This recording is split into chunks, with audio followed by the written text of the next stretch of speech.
Thank you for giving me the opportunity to present to you the French experience in the fight against hepatitis C.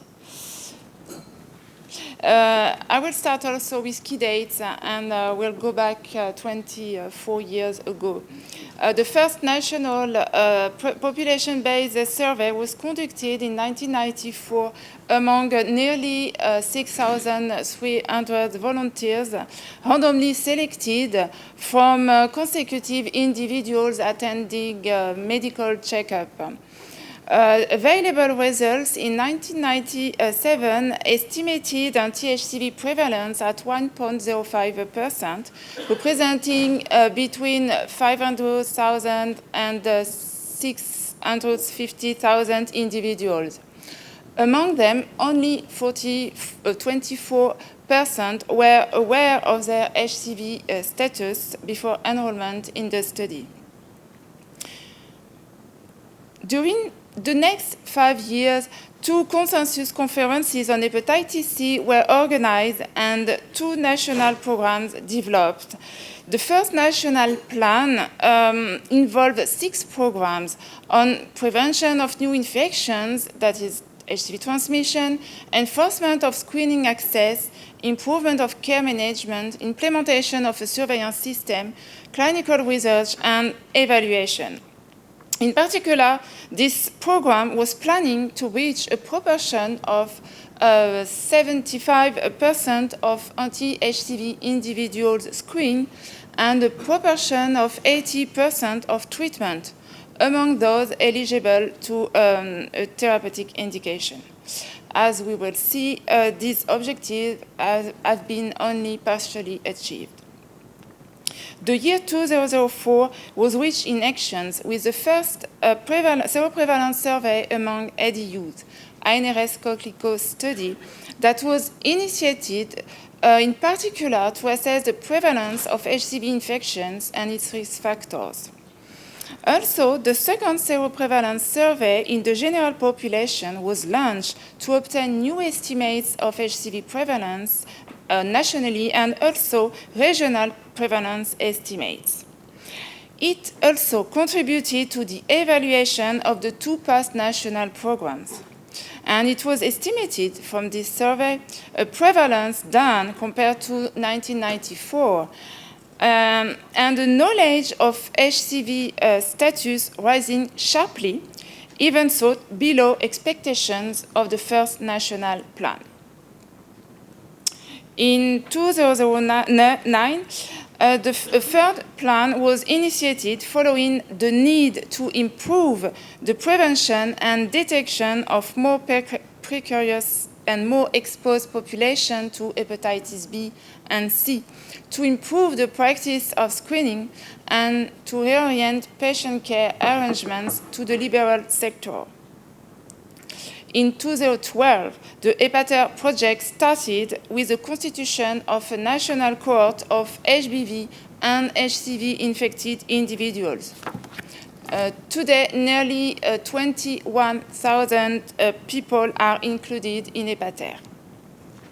The main objectives are in the therapeutic axis to improve management and care, given the changing era of therapeutic options, and in the public health axis to analyze the long-term effects of therapy, to identify psychological and behavioral correlates of access to care, to evaluate the cost-effectiveness of HBV and HCV treatments, and quality of life. Finally, a collective effort involving nearly 200 clinicians, researchers, other professionals, but also patients and patients' associations for more than 1 year allows the publication of the first general report on hepatitis B and hepatitis C in 2014. And with an update in 2016 focusing on therapeutic management and monitoring of persons infected with HCV. These reports presented a state of 22 themes, including epidemiologic, treatment, screening, comorbidities, etc. Now, I would like to present to what extent the medical economic evaluation may have helped in the elaboration of hepatitis C recommendations. Let's go back to the 2013 favorable therapeutic context. Considerable progress has been obtained, but resulted in an increase in health-related costs. Thus, concern raised about the high cost of new DAAs. And to answer to the stated question, how best to utilize the resources that are available, we conducted the first cost-effectiveness evaluation of HCV DAAs in France. This analysis evaluated the cost-effectiveness of treating genotype 1 with interferon-based new DAAs versus tenofovir boceprevir triple therapy, and also to compare different interferon-based initiation strategies given the close availability of interferon-free regimens. When we look at the results in patients diagnosed in F01, treatment with interferon-based new DAAs from the stage F2 was more expensive but more effective and cost-effective at a willingness to pay of 3 times GDP per capita in France compared to tenofovir boceprevir triple therapy. However, immediate treatment with interferon-based new DAAs, although more effective, was not cost-effective. Moreover, waiting for interferon-free regimens and then treat regardless of fibrosis was also more effective but not cost-effective. We concluded that treating patients with fibrosis F2 with interferon-based new DAAs was both effective and cost-effective compared to tenofovir boceprevir triple therapy. But treating with interferon-based new DAAs, regardless of fibrosis, an even more efficient strategy, is not cost-effective unless a sharp decrease of drug prices. On the basis of these results, and after negotiations, the price of sofosbuvir was set lower, 41,000 euros for 20 weeks, compared to 57,000 euros in early access programs. But this drop was found insufficient to allow an indication to all patients, and it was decided to restrict and reimburse treatment only for patients in stage F3, F4, or severe F2, except for patients co-infected with HIV. 2 years later, we reevaluated the cost-effectiveness of these new treatments, and new combinations were available with a decreasing cost. First, the long-term evaluation indicated at a willingness to pay of 3 times GDP per capita that it was cost-effective to treat genotypes 1 and 4 with interferon-free new DAAs regardless of fibrosis, and that it was cost-effective also to treat regardless of fibrosis genotypes 2 and 3, but only with interferon-based regimens, unless a further reduction of 60% of the drug prices. Second, it was estimated that treating all HCV-infected diagnosed individuals over 5 years would have a significant impact on the health budget to 3.5 to 7.2 billion over 5 years, billion euros over 5 years, unless a significant decrease of cost. Again, based on these results, but not only, during the National Day for Viral Hepatitis in 2016, the Minister of Health announced regarding treatment indication, the universal treatment access. Regarding the cost of treatment, the government's willingness to work for lower prices. However, it took almost 1 year to achieve a significant reduction in drug costs with a single price at €28,700, regardless of the combination and for all patients. Now we face a new challenge, the question of universal screening. In France, HCV screening still targets people of high risk of infection. And several reasons exist for extending this strategy. Hepatitis C is too often diagnosed at an advanced stage of the disease.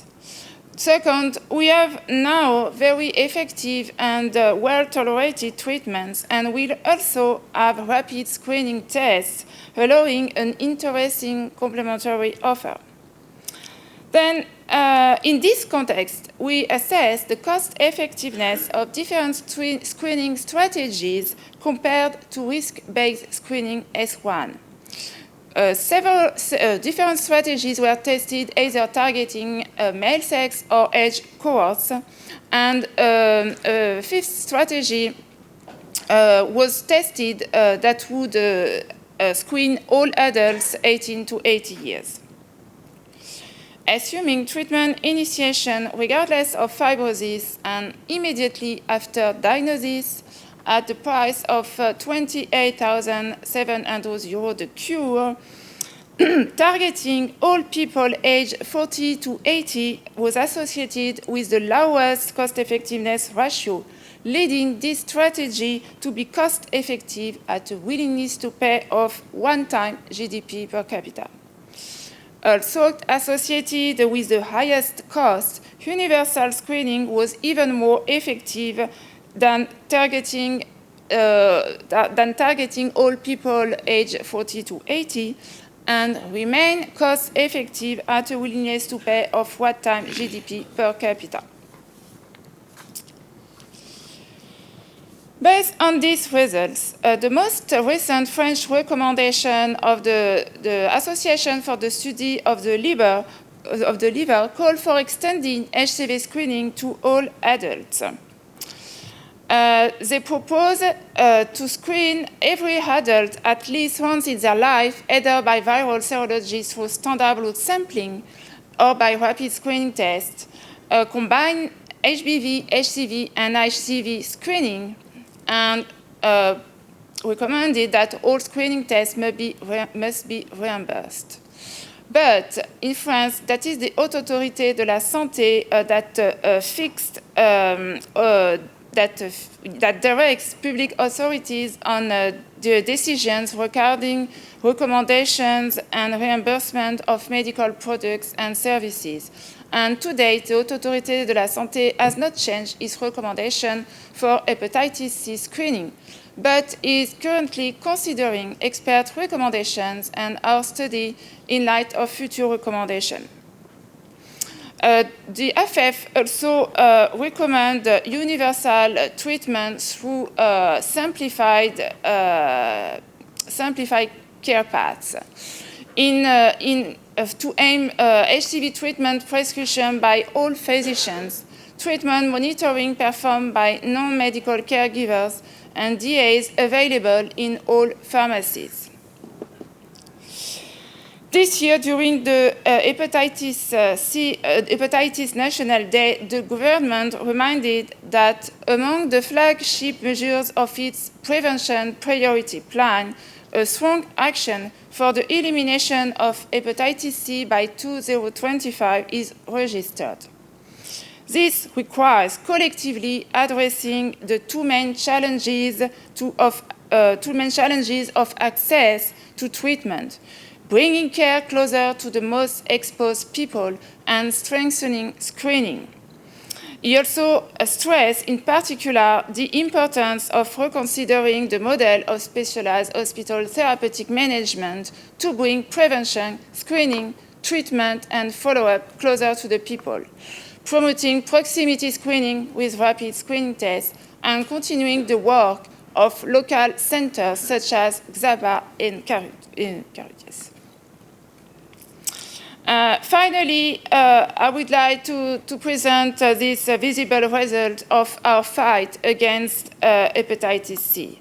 That is a declining prevalence with currently still about less than 70,000 people to be diagnosed, and in 2017, nearly 20,000 patients treated and 18,000 cures. I would conclude on some important requirements to fight hepatitis C and try to achieve HCV elimination. Set up a national seroprevalence survey to assess the national HCV burden and assist with the development of a national plan. Develop a comprehensive elimination plan that addresses surveillance, prevention, testing, linkage to care, and treatment access. And also develop mathematical models to evaluate public health interventions. I thank you for your attention.